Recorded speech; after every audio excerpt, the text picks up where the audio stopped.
Welcome back to the channel. It's your boy, your bro, your favorite cousin, DiiJai The Singer. And cousins, I am back for another video to talk about episode 2 of the Braxtons. If you're brand new here, go ahead and hit that like button, hit that subscribe button, and turn on your notifications so you can be the first to be notified when I drop new content. Because I'm telling you right now, there's no channel like mine, okay?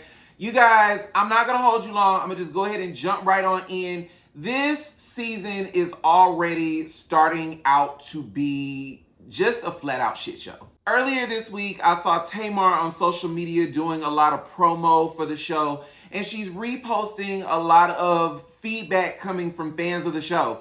A lot of those fans are siding with Tamar by saying that Tawanda is the problem. You know, Tawanda is the one who is in the middle of a lot of the drama. The season opened up with a flashback 3 weeks prior to this big blow up and just the things that led up to the blow up. You know, in episode 1, we saw Tawanda have conversations with Trina about, you know, how Trina's a victim and, you know, she's engaged. You know, that was the thing for episode 1. Trina is having issues with Tamar, having their niece on her podcast, discussing her experiences with sexual assault. And that seems to be the reason why the whole family has kind of, for lack of better words, turned their backs on Tamar. You know, Tony is preparing to get into her production bag. Tamar is getting ready to go on tour with October London, but she also gets the liquid butt shots that, in my humble opinion, didn't help. And this episode opens up at the same dinner table. Tamar is having conversations with Tawanda about her wedding plans, and Tawanda tells her, you know, we're getting the groomsmen's outfits and such. And, you know, a question was asked about Tamar being Tawanda's matron of honor. And Tamar says, well, I'm not anymore because I was, you know, my invite was rescinded. And Tawanda is like, no, we were told that you didn't want to film with us. And Tamar's like, well, I told you I didn't want to film with y'all because y'all sent me a cease and desist in regards to my business. So episode 2 is already jumping the drama off. I'm going to tell you right now. Cut to where episode 1 left off. We see Ashley on stage with Tamar, James, and the other host. I can't remember what her name is. But they're basically talking about Ashley's post. And Tamar says, tell your story. What made you go to social media to tell your story?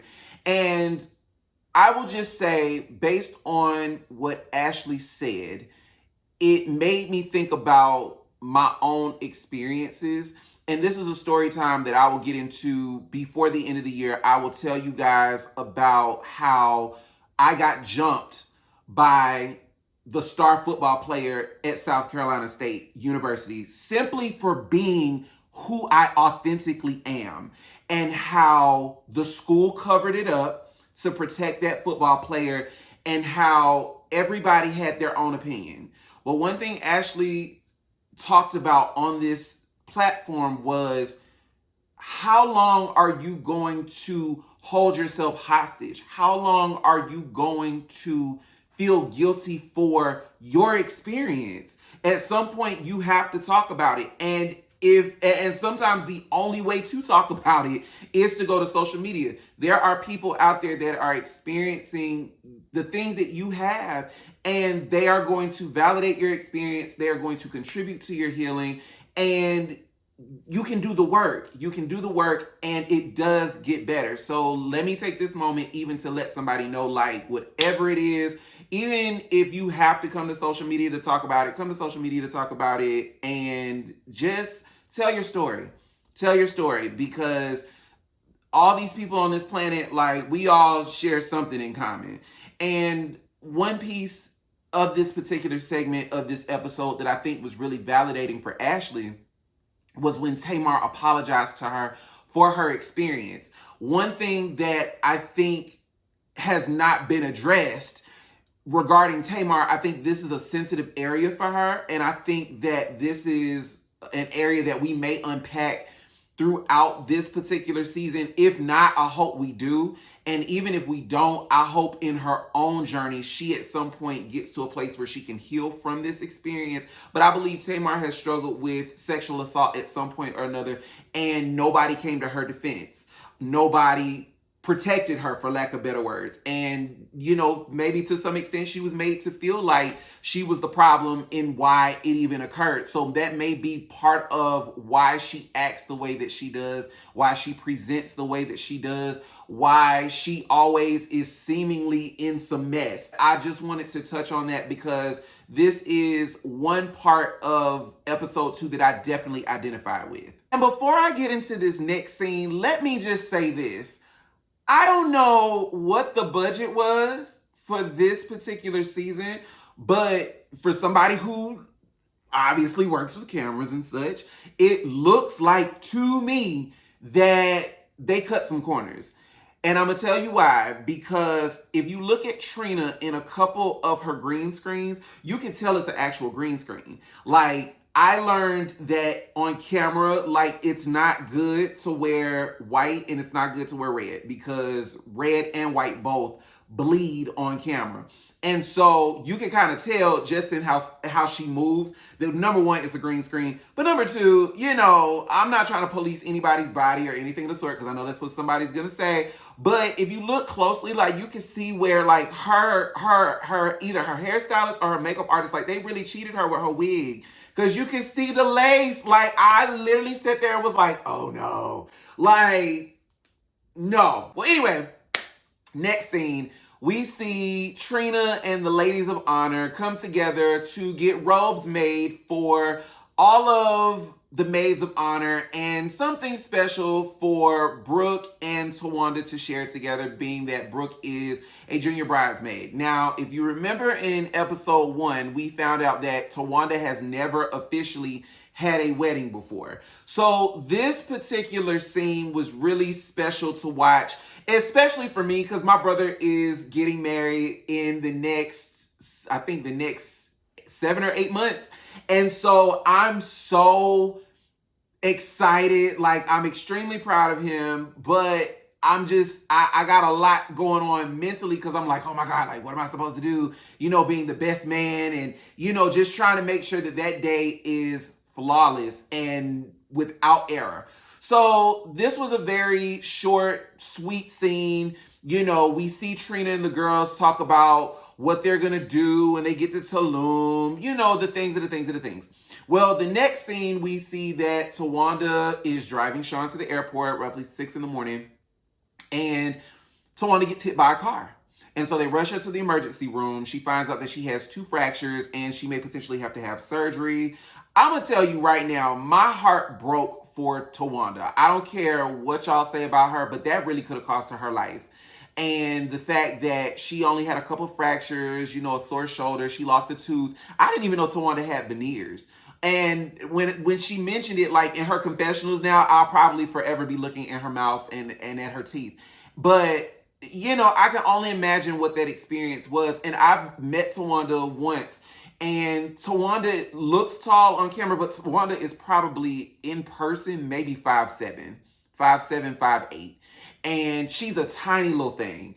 And so for that impact of a vehicle to hit somebody and it do that minimal damage, granted, you know, a couple fractures, like, that's a big deal, but it could have cost her life, and they just lost Tracy. So, you know, God's grace is sufficient. Like, we're grateful that she's still here, but she also talks about how, you know, she's planning the wedding of her dreams, and she does not want to have surgery. There's a possibility that she may have to have surgery, and maybe a possibility she may be in a cast on her wedding day, and that's not what she wants. And I can say, as someone who has had situations happen where it's like, oh my gosh, this is a really big deal, and something as minor as, oh, you know, I'm getting ready to do my first show with Kelly Price, and I get a call right the day before I'm supposed to go out of town. Or like you have a really big audition, a big singing audition, and then the day of, you're hoarse, you can't sing. a single note. I'll never forget, I put out a single, and it was like the day we were supposed to have the premiere performance of that single, I completely lost my voice. Like, I could not, I literally had two notes. I could not go above a certain point. And even singing the simplest song was a challenge for me. It was damn near impossible. So I can only imagine how Tawanda feels in this particular at this particular time, planning the wedding of her dreams. And now you not only potentially may have to be in a cast, but you may also have to have surgery. Toni calls and she basically tells Tawanda, like, I don't think you need to go to the Bahamas. You know, I think you need to stay here. You know, I didn't know you were going to an island. And I was like, an island? But then again, you know, listen, hey, don't judge me, okay? Geography was not my strong point. She went to the Bahamas. She went to Tulum for her bridal shower. That's what it was. I'm not here to talk semantics with y'all, okay? So don't judge me too hard. It was what it was. Tawanda said, regardless of what Toni said, she's gonna go. Another pivotal moment in this particular scene was when Tawanda said that she had never experienced a love like the love Sean has given her. When Tawanda was hit by that car, Sean rushed over to where she was. He cried and he laid on that ground with her until the ambulance got there. If that doesn't scream love, I don't know what does. And you don't see that too often in relationships nowadays. You know, when people say for better or worse, they mean it's conditional, you know, on what the worst is. And, you know, with the better, it benefits me. So, of course, I'm going to be there. But in an instance like this, where this woman, like I said, she could have lost her life. And Sean was like, regardless of what it is, like, I'm going to be right there. I'm not going to leave you. It is what it is. We're in it together. Listen, I've never experienced a love like that, and I pray that in this lifetime I get to, but anybody that has gotten an opportunity to experience that type of love, hold on to that, because it's rare. It's very rare out here. People are so fickle and fake, like, it just doesn't happen. It doesn't happen often. So, you know, I'm looking forward to the episode where they get married. I know Tawanda is literally going to be a water park. And another thing, when did Sean get hair? Listen, whoever laid his man weave, listen, witchcraft and sorcery, okay? Because that thing looked good. And in the next scene, we see Tamar getting her makeup done. She's talking about going on tour. She's getting ready for a photo shoot. And her friend Philip Thornton comes in and basically she tells him, I need you to come with me to Tulum for emotional support. And one thing I can respect about any friend of mine is if you don't want to do something, you ain't even got to give me no excuse. Just say you don't want to do it. And that's what Philip said. He's like, I don't want to go to Tulum. And Tamar says in her confessionals, you know, the only time she talks to Tawanda is when they're filming. Like, the only time she ever hears from Tawanda is when they're filming. And then they did a flashback scene of last season of the Braxtons where Tawanda basically said, you know, we didn't talk on my birthday, you know, because you didn't call me. And Tamar's like, your birthday was in September. We're in March. Like, and in my experience, the only time that I don't talk to certain family members like that is I really just don't fool with you like that, or you have to have done something for me to even get to that space with you. And so I'm curious to know what occurred between Tamar and Tawanda for them to even get to this point. I will tell you, based on some of the feedback that some of the fans have given about this particular show and the relationship between Tamar and Tawanda, I can kind of see where they get off saying Tawanda does not like Tamar. And I mean, her reasoning, I can see some validity there because granted, certain behaviors, I'm just not going to stand beside, right? But at the same time, when they talk about the jealousy aspect, and you guys tell me down below in the comments, I want to hear from you guys because maybe I missed it. But the aspect of Tawanda being jealous of Tamar. Somebody said, you know, Tawanda has never had a career of her own. I don't remember where I read that. I think it was in Tamar's comment section on one of those posts that she retweeted or reposted. somebody said Tawanda has never had a career of her own. She was in this marriage of convenience with Andre, and to get away from Andre, she went and became Toni Braxton's assistant, especially, you know, since her music career didn't pop off and her acting career didn't pop off, and Tamar got this music career that she felt like she deserved. And when Vince left Tamar, you know, it was a thing of she expected Tamar to fall flat on her face, and that didn't happen. And so now she's miserable. And another thing that nobody ever mentions, there was a show called Starting Over that Tawanda was on. And it was after the Braxtons group had dissolved, and like, even that was brought up in the conversation. And it was just like, you know, Tawanda she's miserable because nothing in her life has gone the way that she wanted it to. And so that's the reason why she hates Tamar. I don't know what that is. You know, I want to hear from you guys down below in the comments. You guys let me know. Well, long story short, Tamar was just like, I called Tawanda when I got the invitation to be her matron of honor. You know, I was shocked to receive this box or whatever. And I called, I sent Tawanda a video letting her know, like, yes, I accept, I would love to, woo, woo, woo. And then they cut to that scene.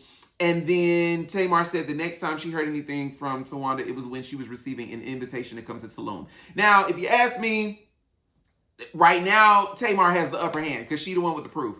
And if that's what occurred, like I said, there are two sides to a story, one side to the truth. And if that's what occurred, the way Tamar is telling it, I'm going to tell you right now, I wouldn't go to Tulum either. It just looks really, really fake to me. So in that aspect, you know, I'm going to be honest, I have seen Tamar be problematic in a few different instances. But in this instance, because like I said, there's proof, I can't argue with facts.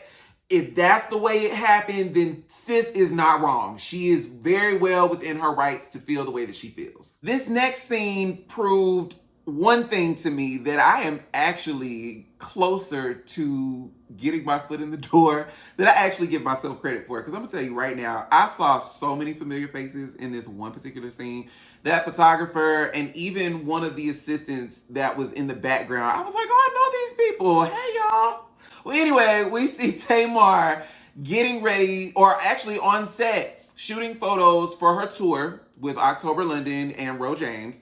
And Tamar is complaining. That's the best way I can put it. She was complaining because they wanted her, she had this 007 theme, and they were trying to get her to take this photo with this tequila glass. And she was like, I'm not taking no photos at the bar. I'm not taking no photos at the bar. Well, then there's a meeting that's called to the back.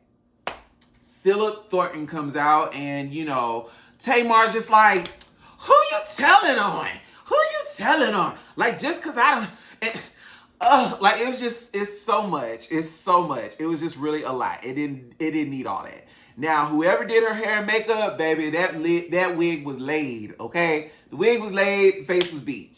Well, it comes out that Tamar's assistant, who has been with her for the last 2 years, he got the creative on Saturday.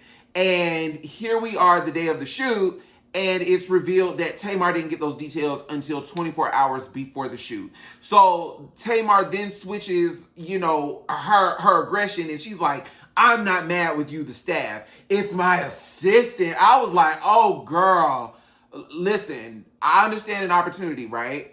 But I'm going to tell you right now, of all the people that I have sang for, and of all the people that I've worked with, if any of them had ever gotten disrespectful like that, no, I don't give a single gram of damn how great the opportunity is. Don't you ever let nobody disrespect you like that. Don't you ever let nobody talk down to you. Like, it's not worth all of that. You're not put here to be mistreated. Well, long story short, they resolve the issue, and Tamar goes out there. They come to a consensus of what they're going to do for this particular shoot, and Tamar seems to be satisfied. She's like, you see what happens when you listen to me? See what happens when you listen to me? It reminds me of that episode of Lil' Kim's Countdown to Lockdown. If you see it on YouTube, go watch it, where she's shooting the Lighters Up video and they use all the wrong scenes. And then she goes and she sends this document. She's like, these were the scenes that I told you to use. She's like, you see, I told you. Aha. Aha. I got you. And that's basically what this scene was giving me. And the scene closes out with Ro James and October London and Tamar in a still shot, which actually ended up being one of the promo images for the tour. In this next shot, we have made it to Tulum, okay? And let me just say, the views are viewing, okay? I have never been to Tulum. I've been to the Bahamas, but I've never been to Tulum. And let me just say that Tulum looks absolutely beautiful. Like, if that's what heaven looks like, or if it's just a little glimpse of what heaven looks like, baby, let me get me a first class trip to go, okay? I was going anyway, but let me get a first class trip. And it's expressed that it's roughly about 28 people on this trip. You hear Trina saying that the girls can't have fun until Tawanda has fun.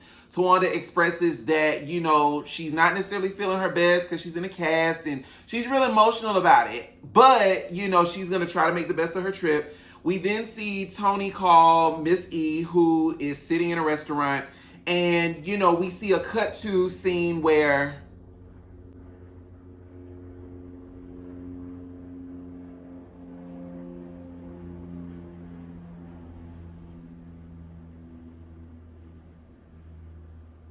damn plane.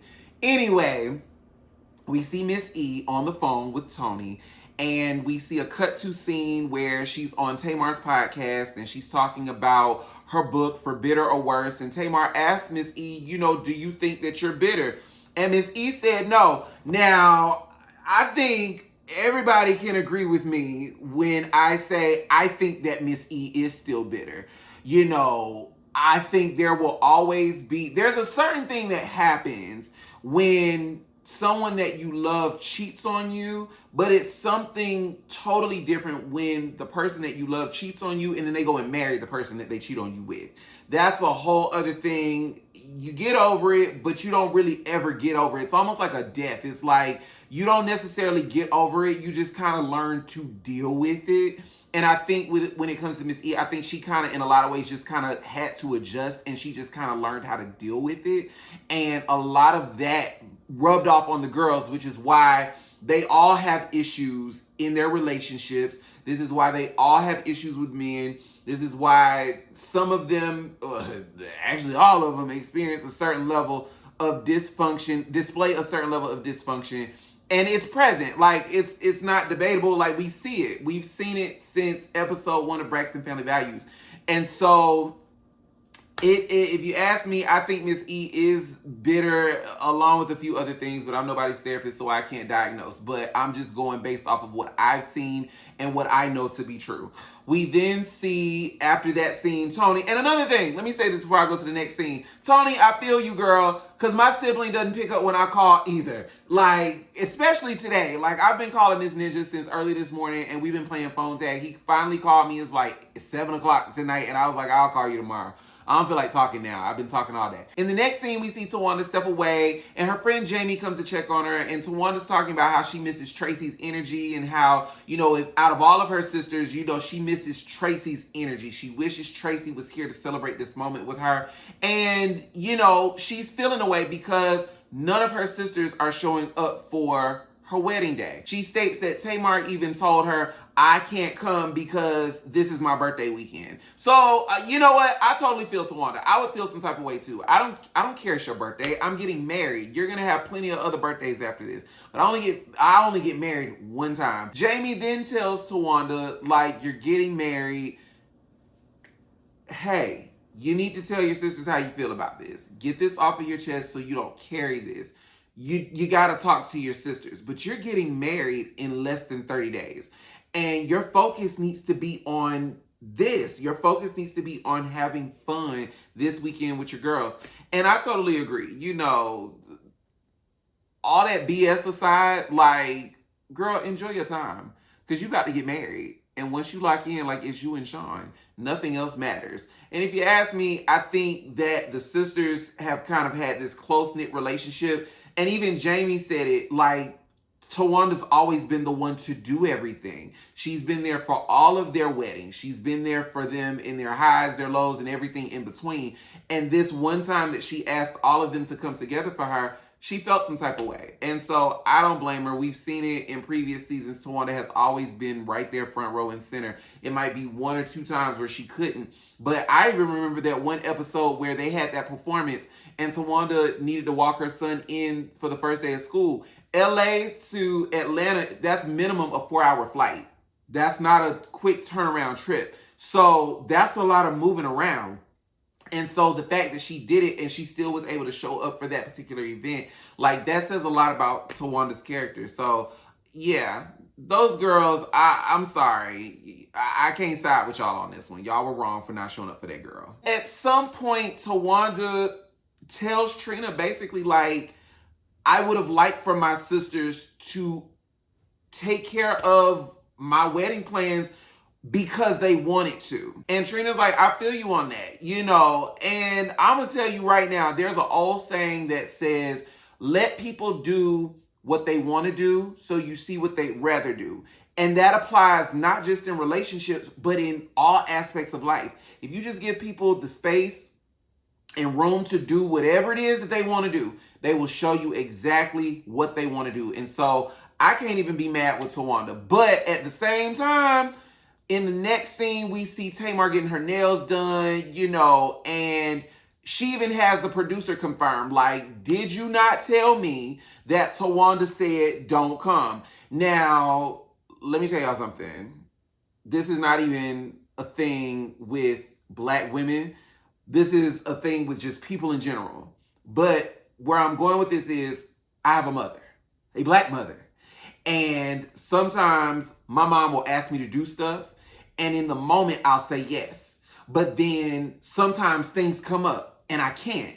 And then she'll be like, you know what, don't worry about it because you wouldn't come in no way. You know what I'm saying? And so that is what this is giving. It's like in a moment of frustration, Tawanda said to Tamar, don't even worry about coming. You weren't coming anyway. And you probably just mess up whatever we got going on over here. So don't even worry about coming.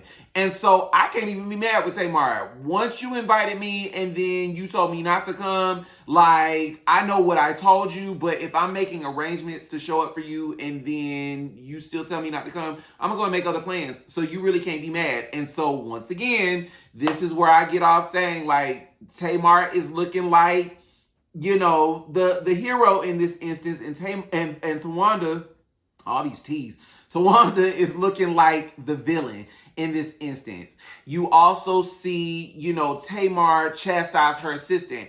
And he's like, you know, I apologize, like, that I dropped the ball. Like, I apologize for making you look bad. And Tamar's like, it's not just about me. This is about us. You know, you just can't get too comfortable. And I'm going to tell y'all right now, I completely agree with Tamar. Now, this is an amazing opportunity. You get to be Tamar Braxton's assistant. But she's not your friend. I sing backgrounds for Miss Kelly Price. I don't care what we do. We can go to a theme park. We can go to dinner. We can ride in the same car. At the end of the day, we can laugh, we can joke, we can kiki, we can play all day. But at the end of the day, she expects me to know my music. She expects me to know my parts. She expects me to be on time. And she expects me to do whatever it is that she asks me to do that is within, that is ethical. Okay? She is not my friend. Now, she can be friendly. You know, we can have friend moments. You know, she can be my mentor, but we are not friends. She is my boss. And because she is my boss, that means that we have a job to do. We collectively have a job, but we individually have a job. And if I don't do what I'm supposed to do, you're out of here. And so, you know, I understand that Tamar's assistant is young. I get it. Like, you live in a different type of life. But at the same time, like, baby, tighten up. Y'all are not friends. We see the bridal party go zip lining. And Trina's in her confessionals and she's like, you know, the last time I did this, Tracy peed on me. Listen, ain't nothing wrong with a little pee, okay? Well, anyway, we see Tawanda's daughter, Brooke, go on her first, I guess this is her first time ziplining. And I'm gonna tell you right now, from the side, Brooke does give a little bit of Tawanda, but Brooke looks like her daddy. She looks like Andre.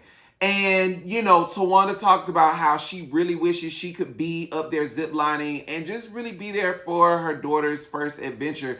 But she's glad that she went through with it.